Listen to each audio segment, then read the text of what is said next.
a Fiului și a Sfântului Duh. Hristos a înălțat! Hristos a înălțat! Hristos a înălțat! Iubiți credincioși, vă felicit pe toți astăzi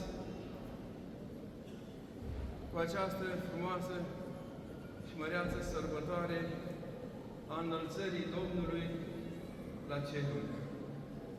Dacă nu m-aș duce eu, n-ar veni Duhul Sfânt.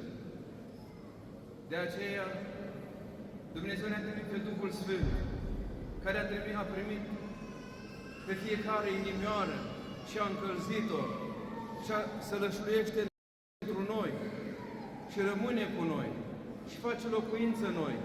De aceea spune că sunteți templul Duhului Sfânt. Vă felicit pe toți cu această măreață sărbătoare. Era trist pentru ucenici că rămân singuri, însă i-am mângâiat, dându-le pacea lor. Pacea mea vă las vouă. Nu precum dă lumea, ci precum o dă Dumnezeu.